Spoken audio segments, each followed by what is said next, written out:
Welcome back to the Piping Pastor, and happy Labor Day to all of you out there. I hope you have gotten at least a little bit of time off today. Well, this is going to be another travel stories edition because this past weekend I was moving my daughter back into college for her second year. Um, and as you know, as some of you will know, I have back trouble. And yes, as luck would have it, I did throw my back out again today. Happily, not during the move, so I was able to get her all of her stuff in, and she had a friend who also needed some help, so we were able to get her all moved in as well. And then I come home, and as is normally the case, doing something innocuous, just carrying in groceries, and bent the wrong way, and yikes. So, if you see me shift and wince, you know why.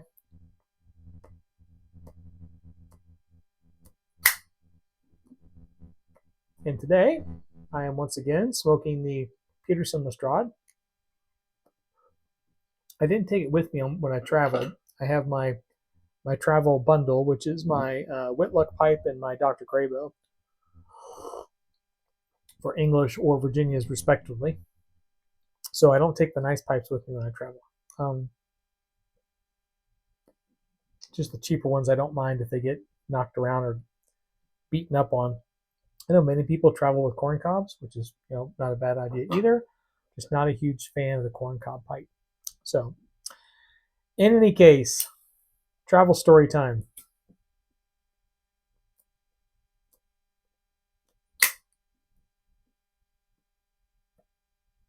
I had the opportunity to meet a young man who had an interest in men's clothing. One of my daughter's friends, he was sharing um, a storage facility with some other folks, and we were getting some of their stuff out. And he mentioned he has like a side business. He's a college student as well, where he buys and sells men's clothing, more modern type stuff, more like high end tennis shoes and jackets and so on and so forth. So I said, oh, well, I have a classic men's fashions is kind of a hobby of mine. So it was nice to see a young person with an interest in men's fashion. There's not a whole lot of us out there. And we had a discussion because he was talking about wanting to buy a trench coat, and I meant to have this conversation with him that a trench coat, while a very applicable piece of menswear, unless you live in a cold-ish, rainy kind of environment, it's not a real good coat to lean on as your formal coat, as your formal overcoat, because it's weather dependent, and you're typically only supposed to wear trench coats in late spring. So when it's rainy and a bit chilly outside, of course, during early spring and summer, you don't wear an overcoat. So the rest of the time, when it's cold outside, you can wear a Crombie or a Chesterfield. Those type of single breasted, double breasted, in some cases, and those are far more versatile. But when you watch it on when you watch television programs and so on and so forth, you always see the guys with the suits and then a trench coat, and usually paired with a fedora, because it was a popular look at the time, and but not necessarily accurate when it comes to the actual wearing of classic men's fashions. So, in any case, I'll have to track him down, have that conversation with him. He promised to call before he actually purchased anything to get some advice. So, another great sign, seeking out people who may have a bit of knowledge and asking for their expertise. So, it was a nice conversation. And, we had a great time moving in, got to spend a lot of time with each other.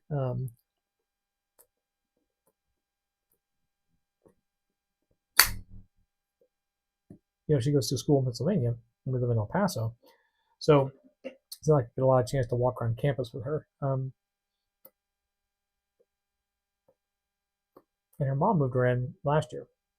So this was kind of my opportunity. So we had a good time. Went out to eat a few times, got to buy her some treats and so forth, that broke college students usually can't normally enjoy. So,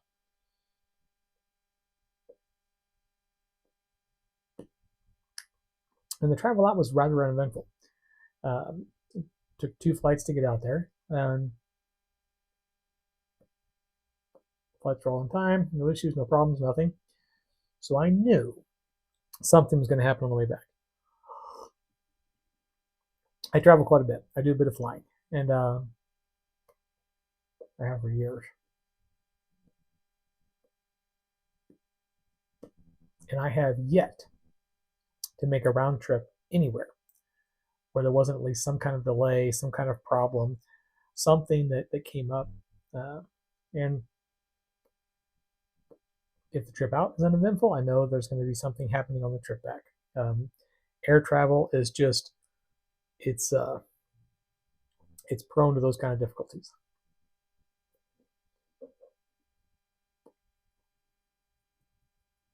And largely because the airlines pack their schedules way too tight and they push things way too far to try to maximize their profits. And as a result, if there's the smallest thing goes wrong, it throws everything off for the rest of the day, which is normally what happens.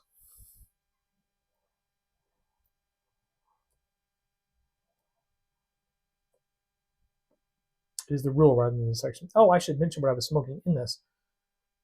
Terribly sorry, thoughts are all over the place. Green Dragon, Country Squire. I got some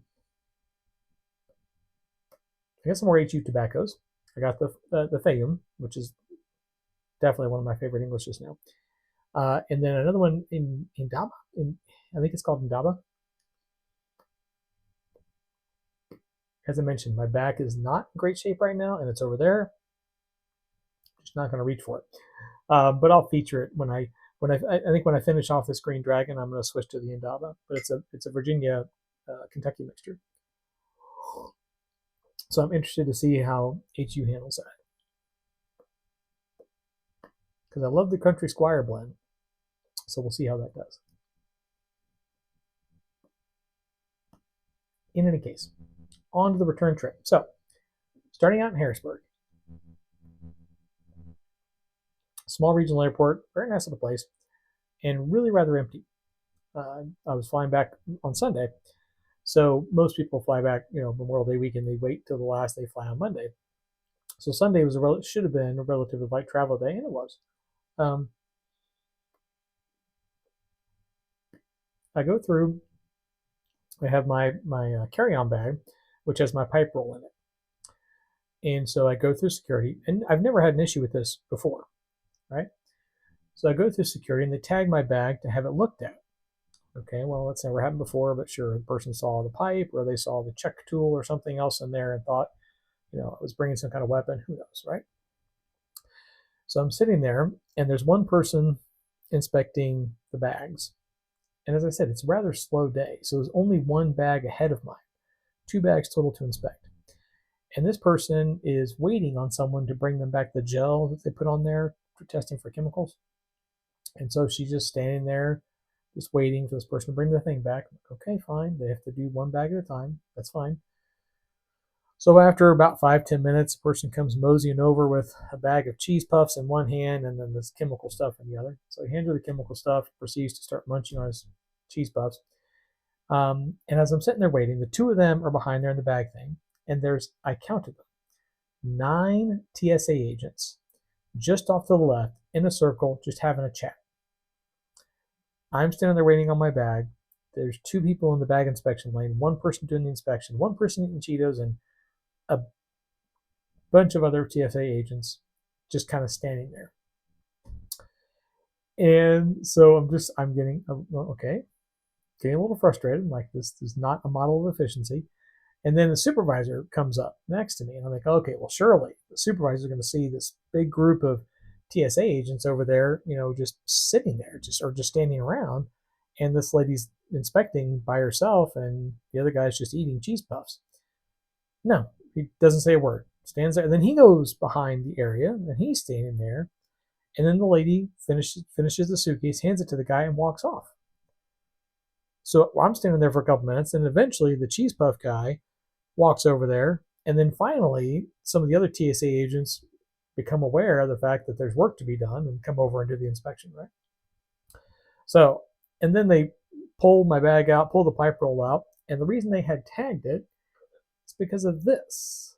She said, "Is that an arc lighter?" No, it's a Zippo.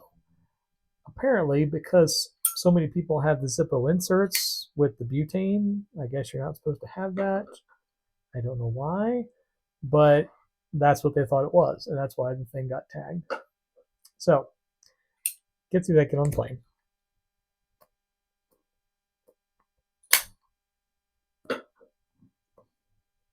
Make it to Dallas for my connection to El Paso. Now, any of you have ever flown through Dallas, especially on American, will not be surprised by this. We get on the plane.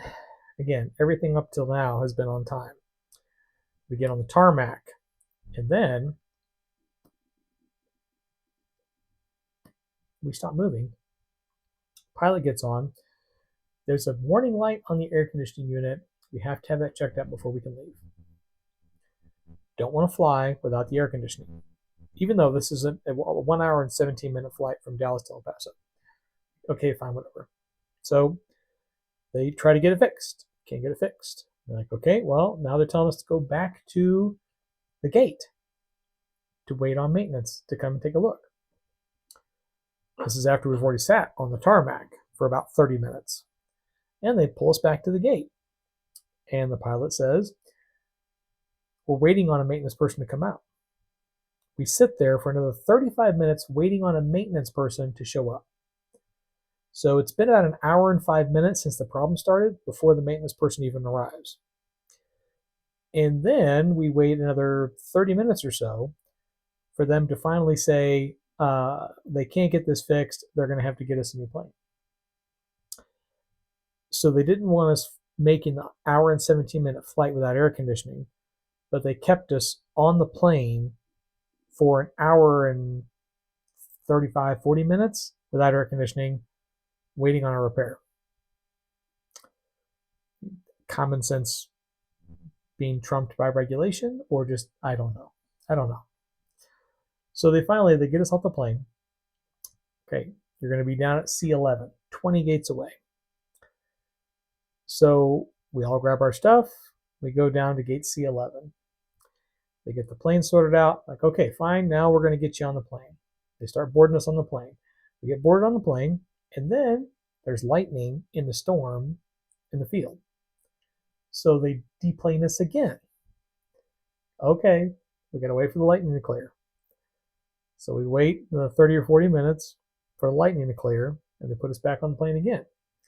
Get back on the plane again, think, okay, finally, we're definitely going to leave now.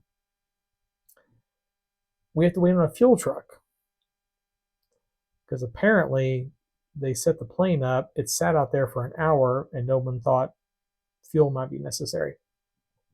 So we sat there for 35, 40 minutes or so, waiting on a fuel truck to arrive. Then the fuel truck fills us up, and then we leave. So we were meant to be in El Paso at 8 o'clock. We ended up getting back at 1 o'clock in the morning because they didn't want us to be without air conditioning for an hour. The joy of air travel makes one think a pilot license would not be a bad idea. Well,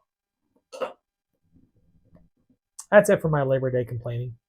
I did want to mention that Ferry Ferenza, she's I've mentioned her before. She's a poet that did a book of poetry, did a collection of poems of women in Afghanistan who had lived under Taliban rule, and then for a while were liberated in U.S.